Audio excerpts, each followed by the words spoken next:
equidad, diversidad y empoderamiento. Esto es Contra Patriarcado. Tardes, buenas noches a todas las personas que continúan nuestro programa en Contrapatriarcado aquí en Contraportada. El día de hoy vamos a tener una conversación con una investigadora que realizó su tesis de maestría en género muy interesante desde la educación en contextos rurales. Ella es Linda Buitrago, socióloga y docente de educación con énfasis en educación artística. Bienvenida, Linda, ¿cómo estás? Hola, muy bien, muchas gracias por la invitación. ¿Cómo estás tú? Bien, gracias a ti por aceptar este espacio. La idea para las personas que nos ven, que nos escuchan, es que desde aquí, desde Contrapatriarcado, también podamos tener este espacio como una plataforma para la divulgación de nuestras investigaciones científicas desde el feminismo, de las cuales podemos aprender. Así que todos quienes nos ven y quienes quisieran tener un espacio aquí, bienvenidas, bienvenidos y bienvenides. Por lo pronto vamos a empezar esta conversación con Linda. Me gustaría primero, antes de todo y entrar en materia, conocer un poco de Linda, quién es Linda, cuál es su posicionamiento político, su posicionamiento desde la formación en el feminismo, ¿cómo te ves allí? Bueno, pues soy un aprendiz del feminismo. Tuve la oportunidad con mi tesis de profundizar un poco. Ahí en ocasiones siento que el conocimiento lo supera a uno y se ve obligada a buscar otras herramientas y siento que mis estudiantes me llevaron por el camino para aprender sobre otras formas de dialogar desde el feminismo frente a las desigualdades que se enfrentan en la escuela y en otros escenarios. Linda Joana, pues es docente de un programa que se llama Volver a la Escuela Secundaria, que se da en el Colegio Mochuelo Alto, donde también estuve investigando sobre mi tesis, donde puse en práctica todo el entramado de lo que quería analizar y bueno, hago parte de esta escuela, soy docente, soy socióloga, recientemente pues terminé la maestría en estudios de género y bueno, soy mamá de Amaru y pues ante todo una mujer trabajadora, creativa, muy dispuesta, muy inquieta y bueno, eso sería como un poco de lo que yo soy amante de los animales, en especial de los perros. Y frente al posicionamiento político, pues sí, muy de la mano con la defensa de los derechos humanos, muy inconforme con el modelo de desarrollo económico, pues que finalmente tiene como consecuencias también en el desarrollo del sistema escolar, muy a favor como de las causas que requieren luchar por injusticias, por desigualdades, por brechas. Los niños y las niñas aparentemente están en el ojo de un posicionamiento de reconocimiento de sus derechos, pero pues con mi tesis se puso en evidencia como esa vulnerabilidad, esa fragilidad, esa situación en la que los niños y las niñas están muy olvidados y se exige mucho de ellos, se forman muchas cosas en ellos, no sé si de manera inconsciente o de manera consciente, pero bueno, tengo como una posición política muy en defensa de las causas y intentando ser muy crítica como con las situaciones que vimos políticamente, económicamente, socialmente. Entonces, bueno, esa sería como yo. Muchas gracias, Linda. Pues estamos en total sintonía. Este espacio de comunicación, de divulgación de información, sobre todo está basado en la defensa de los derechos humanos, de la defensa de los derechos de las niñas, niños, niñas. Entonces creo que nos viene muy bien todo lo que tu posicionamiento y todo lo que nos vas a dar a conocer el día de hoy. Nos parece muy interesante. Muchas gracias por abrir un espacio, una ventana para conocerte. Muy chévere pues todos tus hobbies, todas tus pasiones, que yo creo que es lo que a una lo construyen día a día y lo hacen movilizarse. En las conversaciones que tenemos aquí con cada una de las invitadas, nos parece muy importante empezar por esa pregunta. ¿Quiénes somos y para dónde vamos? Y es bastante bonito conocer cada una y cada uno de sus mundos y es muy interesante. Entonces, ahora sí, tú ya nos venías hablando un poquito de dónde nace esta pregunta-problema, es un poco de ver vulneraciones o vulnerabilidades con los niños, niñas, adolescentes. Y un poco conociendo tu trabajo investigativo, tú llegas a preguntarte es cómo las prácticas pedagógicas reproducen estereotipos de género en las infancias. Una pregunta bien retadora y también que responsabiliza yo creo que a toda una comunidad, pero pues en este caso a los docentes que acompañan y forman estas pequeños seres. Entonces, cuéntame un poco primero, antes que todo, cómo nació esta pregunta, qué te inquietó en la experiencia que llevabas para poder empezar a desarrollar este trabajo investigativo. El aula es un laboratorio donde tú resultas siendo el aprendiz. Entonces empecé a ver en las niñas y en los niños acciones y actitudes muy de adultos. La zona en la que yo estoy es marginada, es excluida, está en un borde periurbano, entonces también esa no definición del lugar en el que están hace que tengan también más desigualdades, está ubicada detrás del relleno sanitario, entonces hay como todo un contexto detrás que hace que los niños y las niñas pues tengan un nivel de vulnerabilidad que es el del país, pero pues que yo observaba a diario en el aula. ¿Qué ocurría? Pues que las niñas y los niños tenían unas prácticas que yo cuestionaba y yo entonces empecé a generar como unos encuentros de palabra de niñas y de niños. Y empecé como a intentar preguntarles, bueno, qué cosas las niñas queremos, qué cosas los niños queremos. Empecé ahí como a generar unos diálogos importantes con ellos y me di cuenta que habían preguntas de ellos que superaban muchas cosas y que eran una barrera. Entonces, pues dije, bueno, la forma de empezar a resolver esto tiene que ver conmigo. Yo tengo que empezar a formarme, tengo que aprender, tengo que dar respuesta a cosas, tengo que posicionar muchas otras. Empecé a mirar sus familias, entonces me di cuenta como que habían unos roles de género como muy implícitos, como muy normalizados, como muy silenciosos, pero que ya eran muy legítimos para todos. Entonces las niñas en términos de, las niñas de la vereda, en términos de yo quiero ser mamá, no veían como un panorama más amplio, sino lo que se ve en la vereda. Todas vamos a ser mamás, los hombres nos dedicamos o a apoyar las actividades del relleno o a hacer las actividades agrícolas, porque pues la vereda tiene actividad de campo. Sí, como que yo veía unos roles muy establecidos. Entonces me generaba inquietud y yo decía, ¿cuáles son los escenarios en los que los niños y las niñas viven para poder como construir esas visiones o esas nociones que los van a proyectar a ser sujetos adultos? Entonces yo decía, bueno, vamos a observar y me encontré con que las mujeres, pues en un rol muy tradicional, muy sumisas, entonces empecé a tener acciones chiquitas. Por ejemplo, pedí permiso para que, esto es anecdótico, por ejemplo, pedí permiso para que las niñas y los niños pudieran tener a sus mamás o a sus papás un día en la escuela. Pero lo intenté mucho más con las mamás porque pues un porcentaje importante de mi salón en ese momento era liderado por las mujeres, sus mamás, por sus mamás.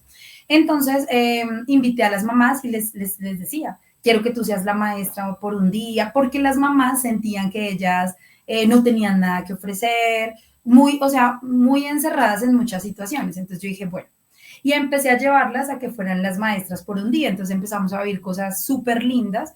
Una vez una mamá llevó su carro de perros, hizo como la clase alrededor del alimento. Nosotros tenemos un enfoque de educación popular y trabajamos por metodología basada en proyectos, lo que permitía que en ese momento, en ese año, estábamos trabajando alrededor del alimento físico, del alimento espiritual, del alimento material. Entonces, como que estábamos hablando sobre el alimento, yo les decía a las mamás, bueno, desde tu sabiduría vamos a trabajar sobre el alimento. Y una mamá que tenía comidas rápidas subió desde la vereda de abajo con su carro de perros, los niños llevaron cuchillos y pasaban muchas cosas lindas. Entre esas, cada uno hizo su alimento, pero las mamás cuestionaban, yo les pedía a los niños que trajeran cuchillos y las mamás cuestionaban e incluso decían, profesora, ¿qué le pasa? ¿Por qué estamos llevando cuchillos al aula? Porque pues ellas viven en un contexto de violencia donde el cuchillo no es una herramienta, sino es un arma. Entonces era una oportunidad porque yo le decía a la mamá, El cuchillo es una herramienta y en este caso vamos a darle un uso de herramienta. Si nosotros no empezamos a desmitificar para qué sirven las cosas y les damos el uso que pueden ser y no un mal uso, pues también vamos a empezar a formar en nuestros niños imaginarios de cosas que no son. Entonces fue lindo porque empezamos a tumbar un símbolo. De hecho, yo les envié les tomé una foto así como a todos con el cuchillo súper empoderados. Si quieres también te la comparto. Pero esa experiencia me hizo entender que había un ejercicio que hacer y una lucha que dar por muchos símbolos que estaban implantados. Eso era una cosa simple, pero pues las mamás sin reconocimiento de sus trabajos, de sus acciones. Si tú les preguntabas a los niños, ¿tu mamá qué hace? No, mi mamá no hace nada, pero las mamás se encargaban del cuidado de la casa, las mamás se encargaban del cuidado de ellos, las mamás se encargaban de sostener toda la vida para que el proveedor fuera y trajera pues lo material. Entonces yo sí dije, no, necesito jugar a reivindicar muchas cosas de los niños y las niñas. Y por eso llegué a la escuela. Pero al darme cuenta de esos dos escenarios, de la casa y la escuela, donde eran importantes las mamás, los papás y los profes, entonces me di cuenta que el docente es un interlocutor que tiene la oportunidad dentro del aula o de reproducir esos estereotipos según sean sus inquietudes, sus formaciones, su experiencia de vida, o también de reevaluarlos y transformarlos desde el aula. Entonces, pues luego me di cuenta que habían muchas prácticas de los docentes en las que uno de manera inconsciente como que todo el tiempo estaba incurriendo en hacer reproducción de esos estereotipos. Como lo pongo en mi tesis y es como el ejemplo, por ejemplo, del refrigerio. Los niños deben ir a recoger el refrigerio a X lugar y entonces siempre los profes estaban mandando a los niños y a las niñas para que fueran ellos los que, a los niños, perdón, porque eran los de la fuerza. Siempre empecé a darme cuenta en las entrevistas que los profes incurríamos en prácticas como muy silenciosas, pero que mantenían esos roles tradicionales. Considerábamos que hay actividades generizadas, entonces hay unas actividades que son específicas para niñas, hay unas actividades que son específicas para niños, y dije, no, no, esto no puede suceder así. Realmente los docentes que somos unas figuras dentro del imaginario también de los niños y de las niñas, pues debemos despertar esas inquietudes que permitan que nos cuestionemos también nuestras formas de relacionarnos dentro del aula, de darles lugar dentro del aula, de no sesgar como las prácticas reproduciendo más esos esquemas hegemónicos, esos estereotipos. Entonces, bueno, como que más o menos por ahí fue naciendo la intención y ahí ya pues tuve muchas cosas en el camino. Un montón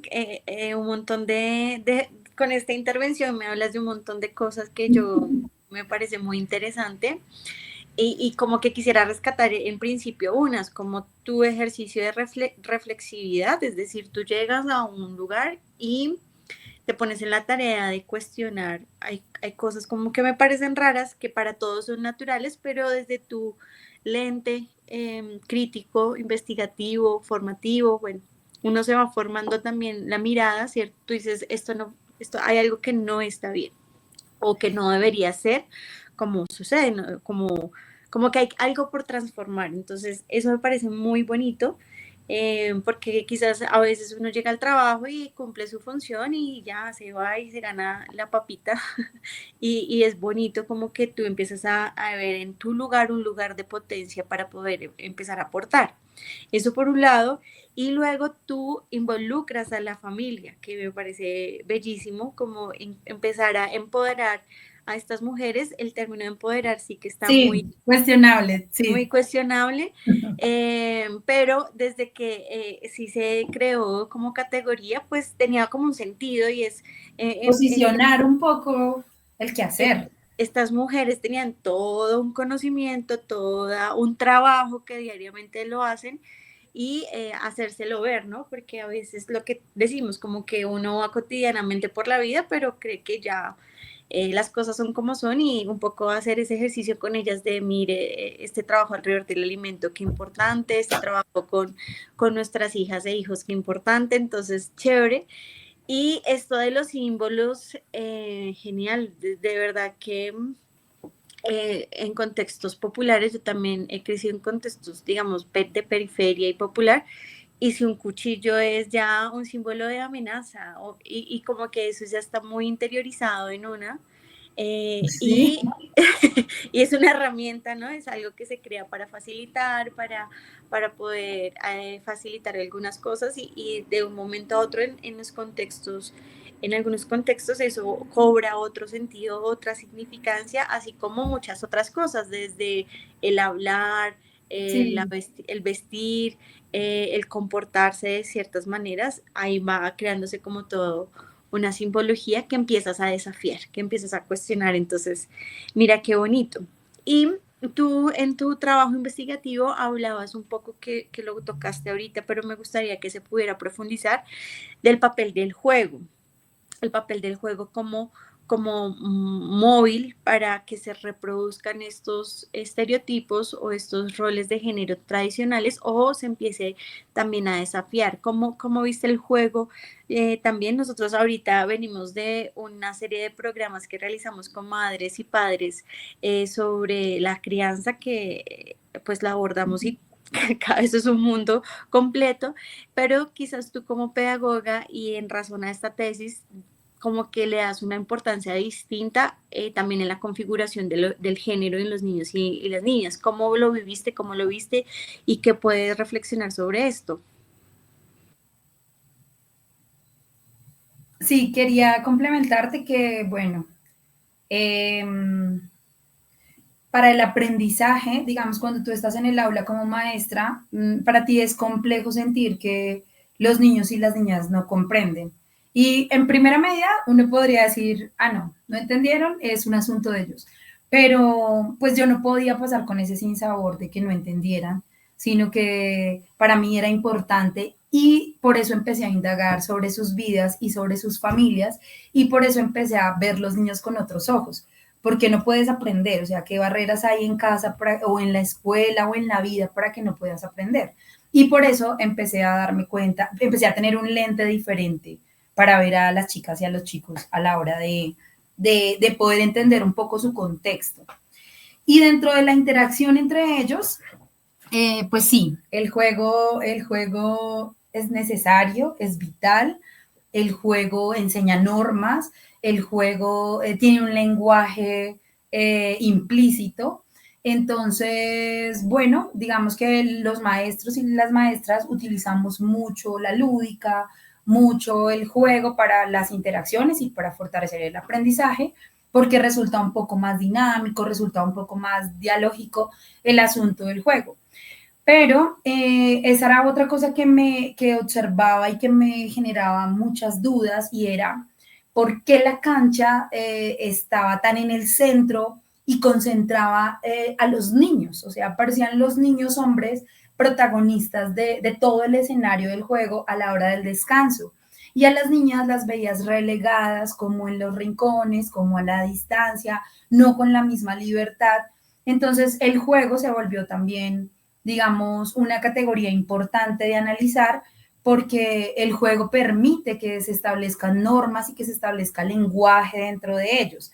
Y además porque de una u otra manera reproduce actividades generizadas que son específicas. Entonces, por ejemplo, los niños y las niñas, los niños juegan fútbol, las niñas jugamos con muñecas que claro, eso se ha venido revaluando a través del tiempo y uno en lo urbano se da cuenta que hay como un diálogo un poco más abierto, pero en la ruralidad eso sigue siendo muy, muy meticuloso, muy cerrado. Definitivamente las niñas sí están para unos juegos que son más delicados, más dóciles, más, un poco más relegados, mientras que los niños están más involucrados en juegos de fuerza, en juegos de donde ellos ganan, donde compiten, donde sí, donde son reconocidos. Entonces sí, era necesario dentro de esos escenarios encontrar o indagar un poco cómo era ese relacionamiento entre los niños y las niñas. Cuando yo estuve haciendo mi tesis, yo realicé unos grupos focales y en esos grupos focales, pues entonces trabajamos a través del juego. Entonces, uno de los espacios focales era como un estímulo de palabras, habíamos llevado accesorios.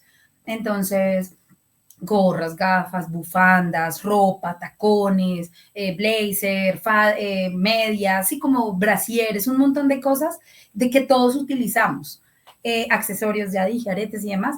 Y el juego era como que partía esta palabra en que te transforma. Entonces cada uno de ellos tenía que transformarse y coger de la mesa lo que considerara. Entonces era lindo porque cuando no les decía mamá, entonces era lindo ver cómo los niños personificaban a sus mamás, las niñas personificaban a sus mamás, pero los niños y las niñas dentro del juego no tienen esa venda y esos estereotipos que sí tenemos los adultos de no me pongo esto porque no me veo o no soy o no, sino que, bueno, algunos sí lo tienen interiorizado, pero hay otros niños que no, en la mayoría de los niños no tienen ese sesgo de lo que significa la ropa, de lo que significa la apariencia, sino que son. Entonces era lindo cómo a través del juego sucedía eso. Cuando yo hice esos grupos focales atravesábamos la pandemia. Entonces, dentro de esos juegos, yo hice una doble titulación en la maestría y el otro es sobre estudios de desarrollo interdisciplinar y estuvimos viviendo como un momento, cerramos los ojos, yo narré una historia, tuve en cuenta y personifiqué al COVID como un gran monstruo que destruía todo, que se llevaba nuestra vida, nuestras personas, nuestras casas, nuestros seres queridos.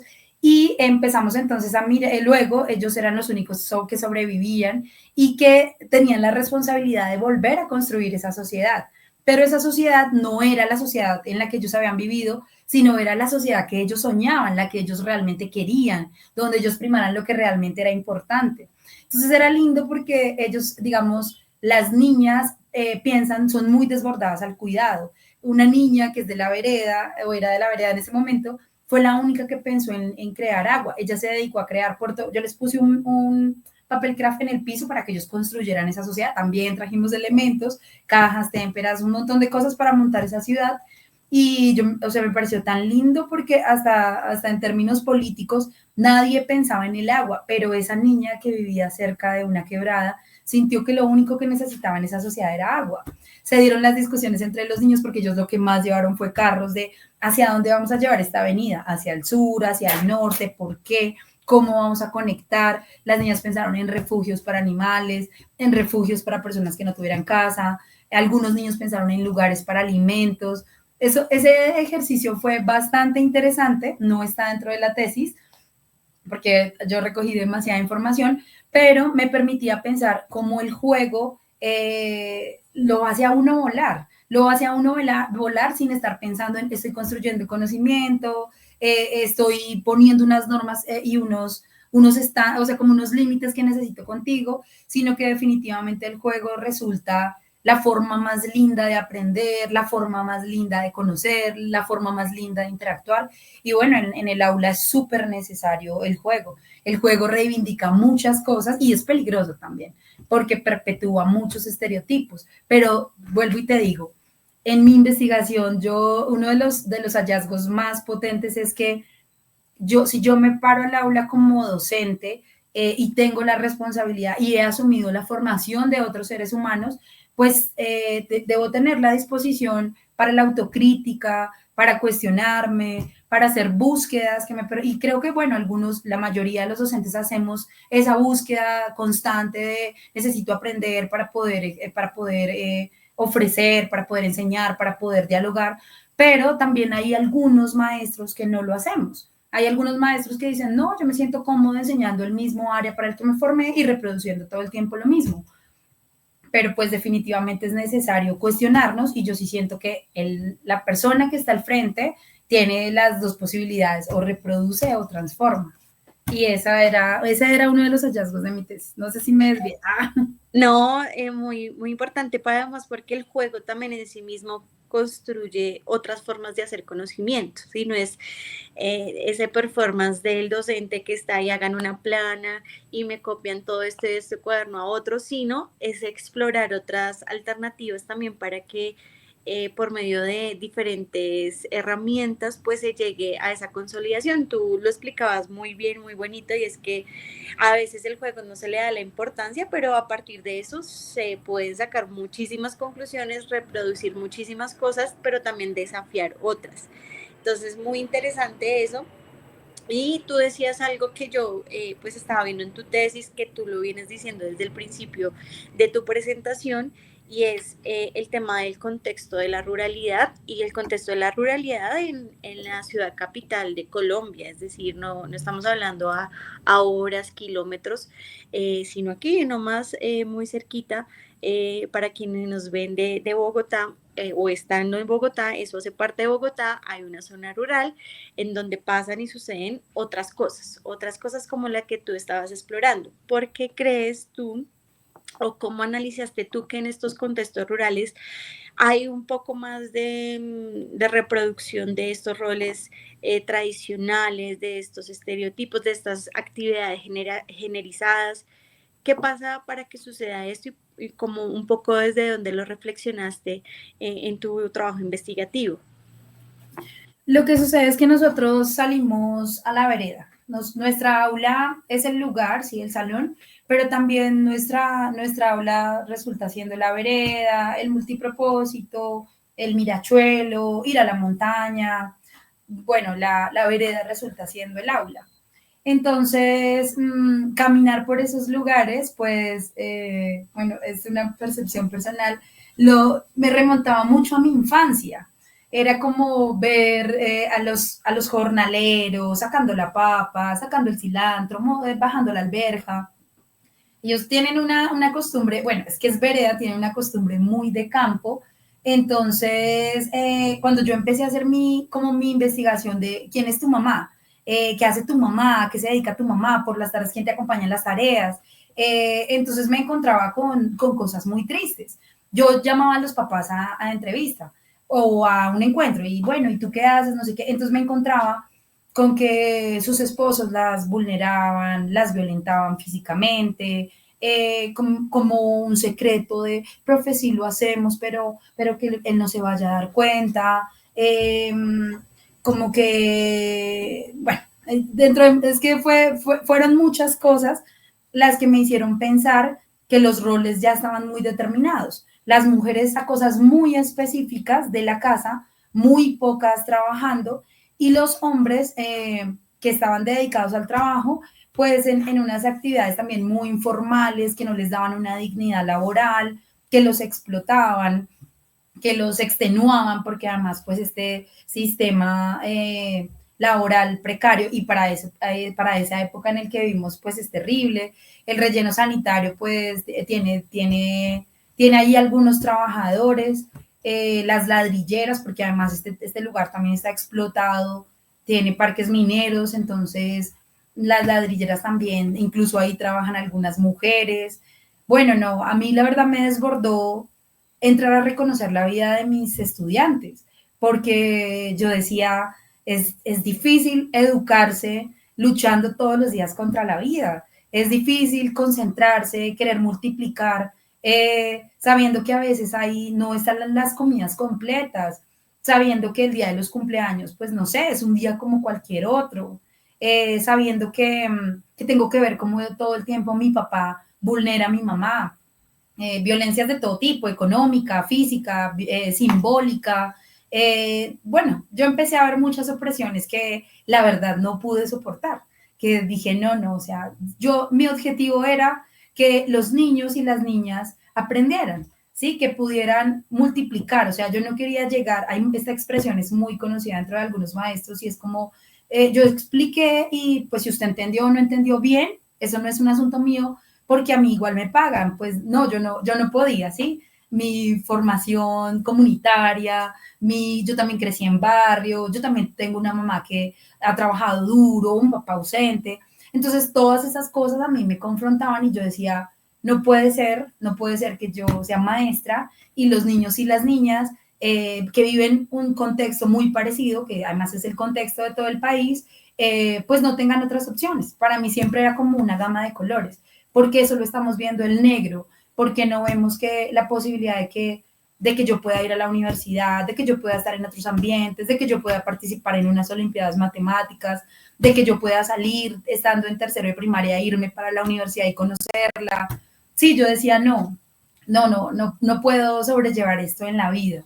Necesito empezar a pues como a revisar la raíz de la reproducción de esos estereotipos. Y bueno, si bien yo no es el tema que más abordo dentro de mi tesis, sí, por ejemplo, la inquietud y colocar como en evidencia desde las actividades que los papás y las mamás realizan, desde las formas como los niños interactúan, desde la manera en que los profes reproducimos, digamos, la delegación de tareas en el aula, las cosas que hay por hacer en la cotidianidad, cómo desde la cotidianidad todo el tiempo nuestros niños y nuestras niñas están inmersos en esa reproducción silenciosa de estereotipos, no los cuestionan, si a mí me toca hacer esto, yo lo hago porque la maestra, que es la autoridad, que es el adulto, que además hay una relación de poder, es la que lo dice, es porque es.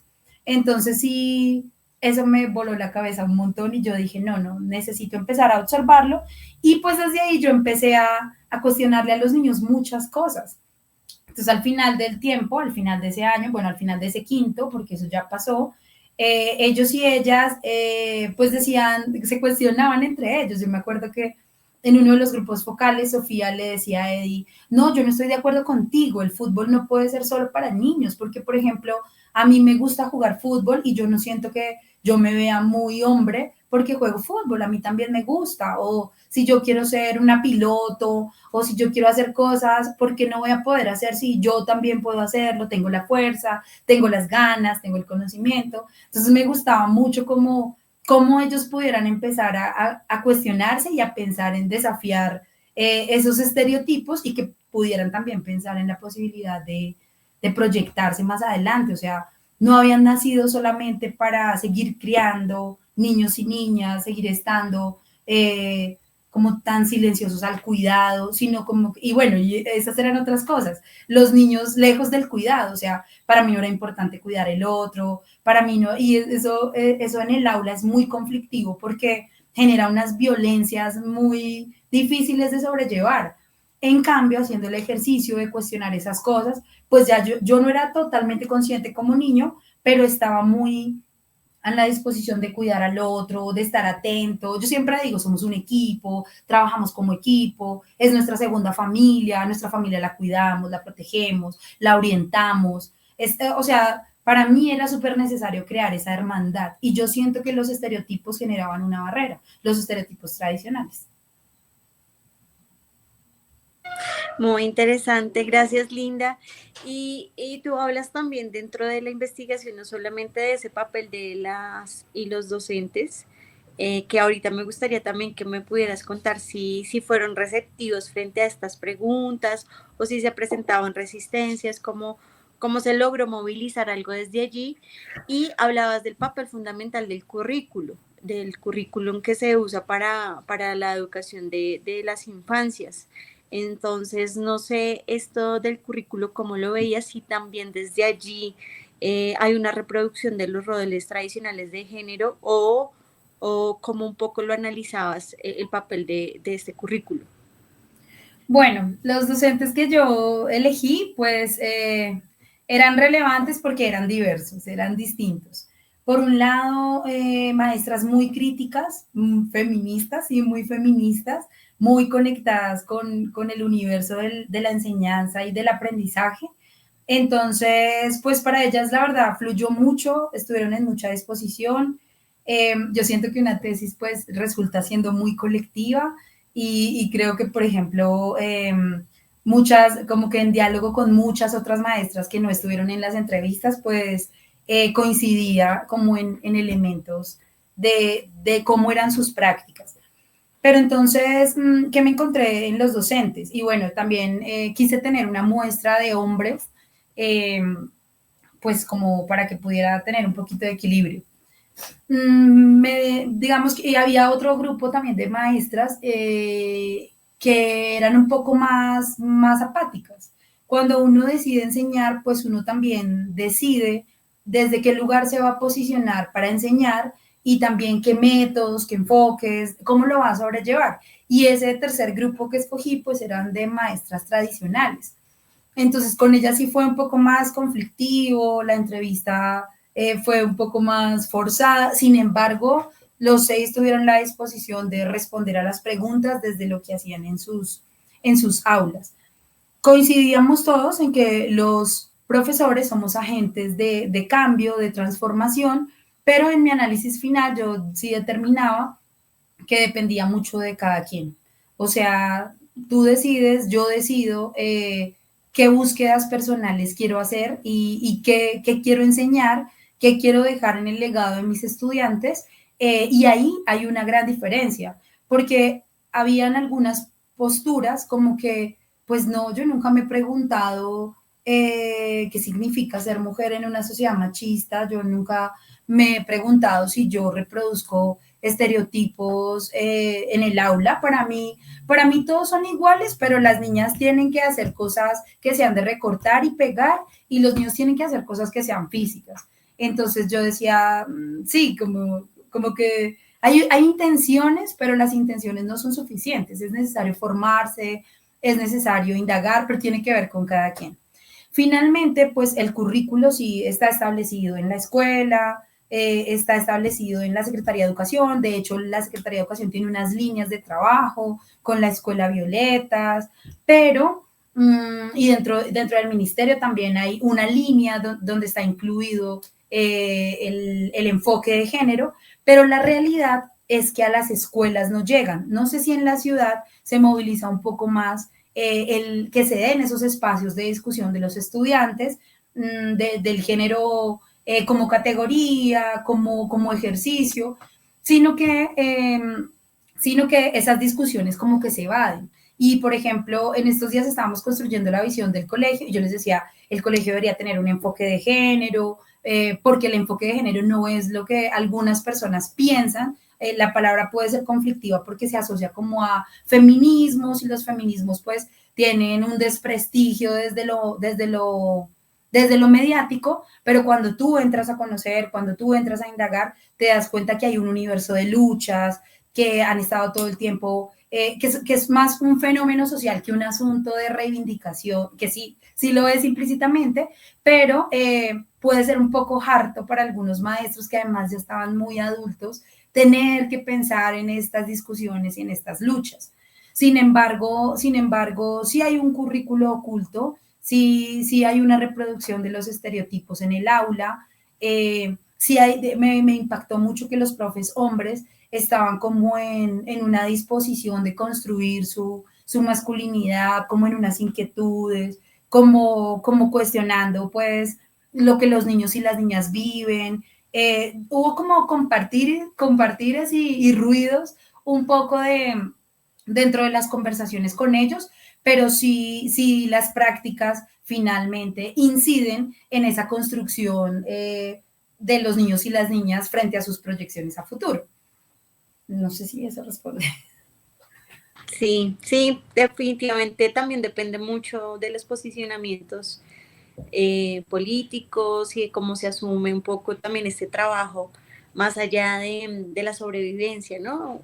Aunque veo y puedo entrever que en general se movilizaron y estaban en disposición un poco también para preguntarse cosas, para intentar cambiar. Entonces, bueno, desde los feminismos siempre decimos que son caminos largos, luchas arduas, que me parece interesante y no lo había pensado, que no son solo reivindicaciones y son fenómenos sociales a cambiar. Y ahí es como en donde nos involucramos todas y todos en esta labor.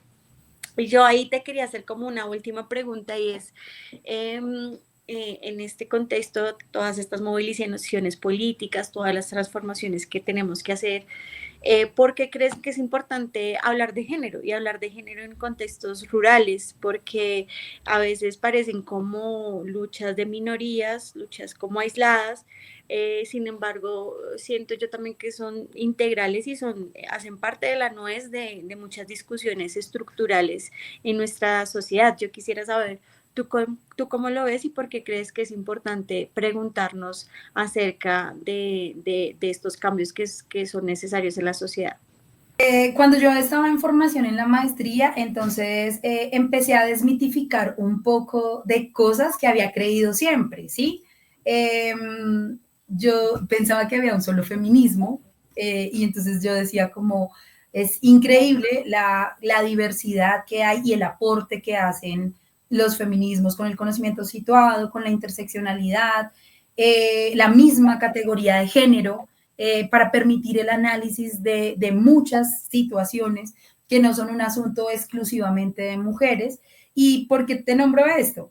Porque yo sí siento que estas discusiones hay que darlas, que el género es una herramienta poderosa, es una lupa crítica, es una lupa que permite hacer interrelaciones, que le da voz también a los sujetos que están en los lugares, que no es un asunto tan distante, sino que te da más cercanía, te permite observar, te permite sentir.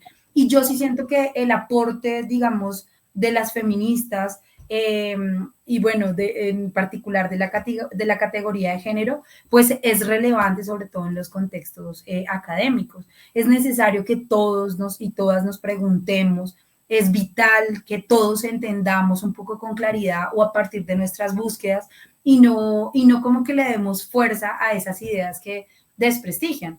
Para mí sí es triste un poco como a veces que uno utiliza la palabra feminismo por alguna situación que las personas de la vereda consideren, yo tenía una discusión con una mamá y me decía, es que yo soy machista y yo me considero machista y yo voy a morir machista. Y entonces le ocurrió como una situación personal con su niña, no sé qué, y yo todo el tiempo pues la acompañé porque me parecía relevante. Entonces ella me decía, vamos a tener algún día una discusión para que usted me entienda, porque es que es importante mantener el machismo. Y fue bonito como que viviéramos juntas esa situación. Yo nunca le dije, esto es feminista, acompañar, apapachar, apañar a la hermana pues de uno, que puede ser una mamá como uno. O sea, como empezar a generar esas redes, empezar a generar como esa necesidad de dar las discusiones, no desde las palabras, sino muy desde las acciones, y hacerle entender a las mamás que definitivamente todas estas discusiones del género hay que darlas. Estamos todo el tiempo formando, no somos productos terminados, estamos ávidos de conocimiento, estamos con necesidad de aprender. Entonces creo que todo este bombardeo de los medios y de todo y toda esa desinformación hace necesario que uno tenga que dar discusiones donde esté implícita la categoría de género para poder entender con otra lupa y de forma también mucho más afinada o más cercana a las realidades de nuestros contextos. No es que sea la única manera, no es el único camino, pero definitivamente para la construcción de mi tesis, emplear esta categoría era la forma que la tesis necesitaba para poder hacer el análisis y la construcción de lo que significa ser maestro en una escuela y del poder que puede llegar a tener una práctica docente en el aula. Además, Linda, que no solamente veo yo desde todo lo que nos has contado en este espacio, es meramente académica, investigativa, como en estos curuitos que nos imaginamos de el pensamiento y la innovación y creación de conocimientos, sino están en la práctica, están en lo que te encontrabas en este contexto educativo y además es una herramienta, categoría que te ayuda a problematizar y generar espacios de problematización para el cambio social. Y yo ahí es donde veo que los feminismos en este momento están tan aterrizados para empezar a problematizarnos cotidianidades, cosas que nos vemos todo el tiempo y que influyen en las violencias, que influyen en cómo nos relacionamos, que influyen en la entrada del fascismo a Latinoamérica, es decir, como que no estamos aisladas, estamos ahí, digamos que creando y problematizando en la acción y en la coyuntura también geopolítica de lo que está sucediendo. Entonces, creo yo que con eso que dices, también nos da muchas luces para ver cómo investigamos de otras maneras, cómo somos docentes de otras maneras, mamás de otras maneras, y yo creo que es lo más bonito que encontramos en estos espacios de conversación con las personas que vienen aquí, porque todas lo que yo veía y lo que he tenido como en esta experiencia cortica en el programa es que se hacen pequeñas revoluciones en la cotidianidad, entonces es magnífico poder aprender de eso de ustedes. Y ahí yo quería como preguntarte si tienes algo más que contarnos que no te haya preguntado, que quisieras como dejar algún mensaje a partir de esta experiencia también frente a estas transiciones que tenemos y todos estos conflictos que están, también desde tu experiencia allí en Mochuelo, que pues yo creo que es súper bonita e importante también para comprender la ruralidad, comprender las prácticas pedagógicas. No sé si quisieras mencionar algo más. Pues que definitivamente todas tenemos la fuerza, todas tenemos el amor, las ganas, bueno, la sociedad históricamente nos ha delegado cosas que nos han colocado en desventaja, pero que definitivamente todas estas desventajas nos han hecho más fuertes. Y pues yo sí creo un montón en la comunidad, yo sí creo un montón en la hermandad, yo sí creo un montón en que la reivindicación de la otra es mi reivindicación. Entonces, bueno, pues lindo que estos despertares pues sigan floreciendo, sobre todo en las infancias, sobre todo en los adolescentes, en los y las adolescentes. Es necesario darles esa fuerza, es necesario seguir combatiendo, seguir esperanzando, porque creo que muchos y muchas también hemos dado nuestras luchas y también hemos decidido creer y hemos decidido darle la espalda a las problemáticas que están en el contexto, al consumo, al embarazo, al abuso sexual. O sea, es muy compleja nuestra realidad, pero definitivamente yo digo, los maestros y las maestras tenemos el poder en el aula de cambiar realidades. Estoy convencida de ello. No, y se notó en todo lo que nos has contado y te agradecemos porque a veces se minimiza mucho el poder de los individuos y de las colectividades. Se ve como fueguitos aislados, pero realmente son los que hacen movilizaciones a largo plazo mucho más sostenibles. Entonces, Linda, agradecerte mucho tu participación en este programa. Eres bienvenida cuando quieras venir no sé, contarnos cualquier otra experiencia sobre lo que vienes trabajando allí. Este espacio se ha convertido también como una red de afectos, una red de solidaridades, una red de conocimiento. Entonces, por aquí siempre bienvenida, Linda. Qué nota, muchas gracias y bueno, qué lindo también, pues que una sea escuchada, es mi primera vez, no como la segunda. Gracias. Como te digo, sí, bienvenida aquí es el espacio para que seamos escuchadas y más con todo lo que tienes por aportar y que podemos aprender de tu experiencia. Entonces, muchas gracias también a las personas que nos escuchan y que nos siguen aquí en Contrapatriarcado. Nos estaremos viendo en una próxima oportunidad en la próxima semana. Que estén muy bien. Adiós, que estén bien. Luego.